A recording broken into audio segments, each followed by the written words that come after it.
In this lecture, we're going to go over how to set up your development environment. So what tools are you going to need for this course? So number one is you're going to need to sign up for an account on github.com. Number two is we're going to heavily rely on the Google Chrome browser, so you definitely download and install that.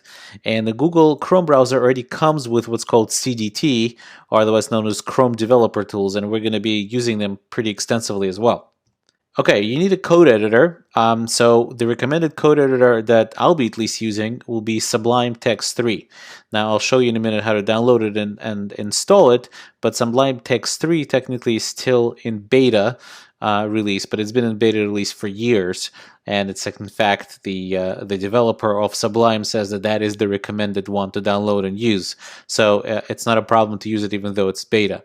There are a couple of other code editors that I would recommend looking at. One is Visual Studio Code.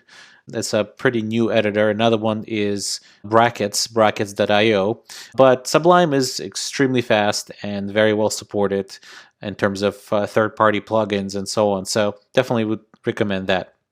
We're going to also need Git, and we'll talk about Git a little bit more. And we're also going to need this tool called Browser Sync, and you'll see how we're going to use that. And in order to install Browser Sync, we're going to need to install Node.js. So we're going to split up this lecture in two lectures. One, I'm going to show you a couple of kind of preliminary things, and this is I'm just going to show you on this machine right here. And then I'm going to split up a part two into one will be for Windows and one will be for Mac to show you the installation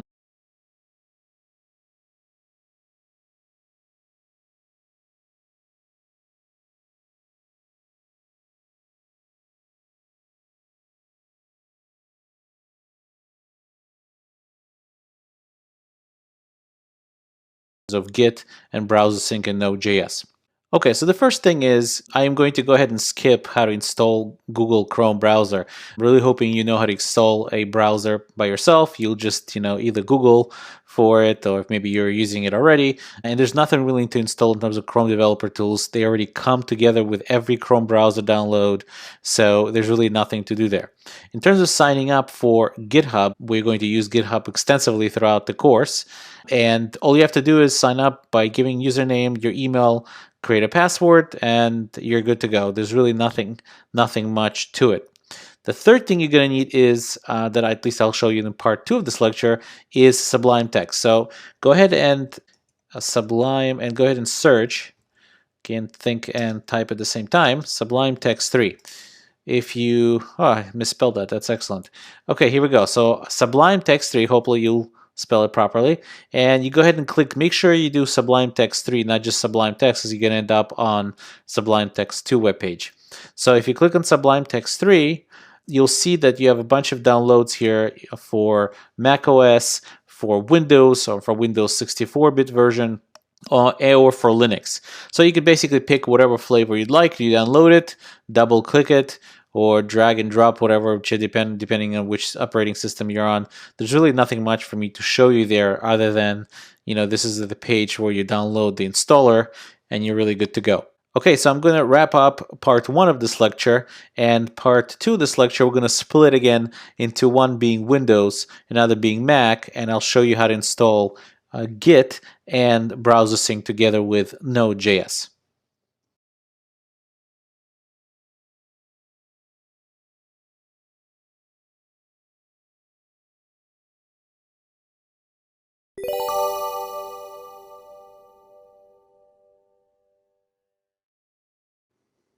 Okay, so here I am in macOS, and I'm actually using the latest one as of this recording, which is El Capitan. And let's go ahead, and I already downloaded Sublime Text, so let's go ahead and double click that and install that real quick.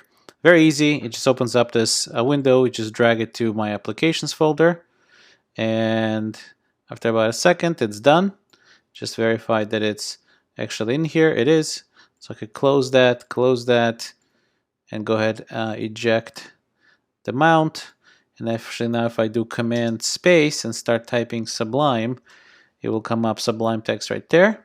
I said yes, I want to open it for the first time, and actually I'm going to drag it right next to Chrome that I already installed. Okay, so this way I could actually quit at this point. And the next thing we want to do is we want to install Git.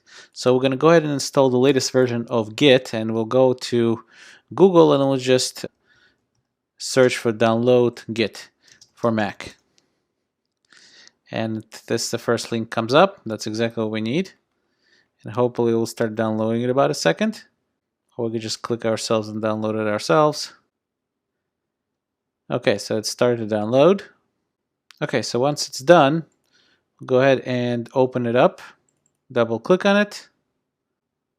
And now we have to double click the package installer. And it says here that our security preferences at the moment is such that we're not allowed to install anything that is not from the Mac App Store. That's not a problem. What we're going to do is just click OK. We'll go to our preferences and we'll go to security. Right here, allow apps downloaded from. Well, we really need to have it anywhere. So we'll go ahead and unlock that. And we'll click anywhere. It says, yes, I do want it from anywhere. After we install, we can always put it back to the original setting, so we're not unsecure. And now we could double click on that file and go ahead and go through the prompts, install, give it the password, admin password, and we're done.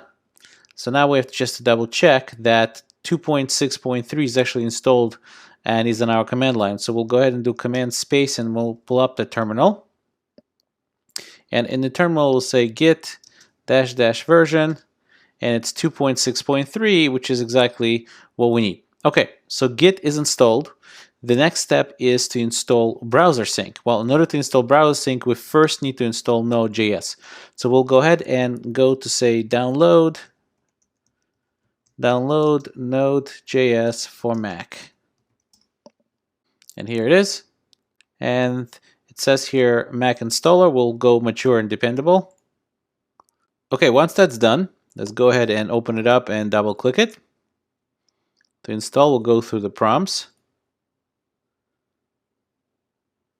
Yes, we agree. Install. Again, give it the admin password. And we're done.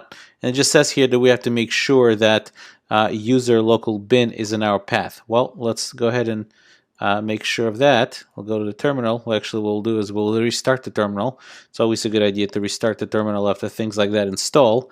And we'll say node -- version. And that's the right one. And another one is npm, which stands for Node Package Manager -- version, which is actually what we're really after right now. And it seems like that's working as well. We'll go ahead and echo the path just like they told us to make sure. And sure enough, user local bin is inside our path, so we're good to go. So to install Browser Sync, let's go ahead and Google it first. Browser Sync. And we should get the Browser Sync's web page, and it tells us in order to install it, we need to do npm install -d browser sync. And -g just means globally, not just for our user, but for all users. Well, we're going to go ahead and copy this command, but since there's some new things that came in macOS El Capitan, we're going to actually do a sudo command instead of just directly installing. So do sudo npm install -d browser sync.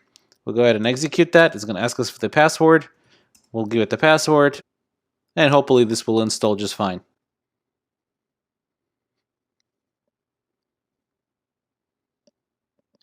Okay, there were some warnings, and it's also telling us that we should install developer tools. We'll go ahead and click OK, because that's something we're going to need. Hopefully you already have that installed for you, but if you don't, this is something that you'll definitely need as you keep developing. Okay, it says software was installed, and let's go ahead and double check that our browser sync actually got installed. Let's do browser sync -- version, and sure enough, that's working.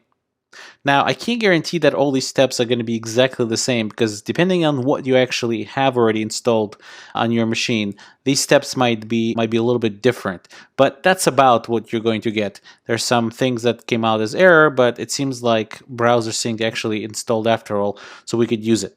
So let's go ahead and try it out. Let's go and open, we're already in our terminal. Let's go ahead and make a directory called test site. Okay, and we'll open our Sublime Text. And we'll save this page. We'll save this page inside our test site folder. It's users Yakov test site, and we'll call it We'll just call it index.html. Okay, and now we could actually have a shortcut here inside Sublime. If we do HTML and then Control Space, it should give us a quick template of a page. We'll say hello Coursera, and we'll just give it one H1. We'll say again hello Coursera. Okay, we'll save that page. So now what browser sync is going to allow us to do is it's going to allow us to constantly have or be constant kind of a little server for us that we could see our page in the browser, and at the same time as we edit our page, it will update everything that we're editing straight in the browser. So the way we would do that is we could issue a command. We'll switch to test site. We'll cd into test site. I'll clear that. That's our index.html. So we'll issue a command called browser sync and say start, say server in server mode, and we'll give it another option called directory. It will actually serve up the entire directory, not just a particular file, and we'll tell it what type of files to watch for, that if any of those files change, I want you to go ahead and refresh the browser. And we'll put a star, meaning I want any type of files that say that are going to change in this directory or any subdirectory. I want you to go ahead and reload the things in the browser. So when I press enter, you'll see that it's already running a local server on port 3000, and this is our index.html. Now, if we didn't put the -- directory, I believe it would go right away to, or try to go right away to, the index.html. But since we could have multiple files here, I'll just leave it at that. And when we click index.html, you see it's right there. It's now working. Okay, so in part 3 of this lecture, we're actually going to go ahead and use browser sync, and I'll demo to you how we're going to use it in this course. And we're also going to go through some basics of Git and how to deploy to GitHub to host your website.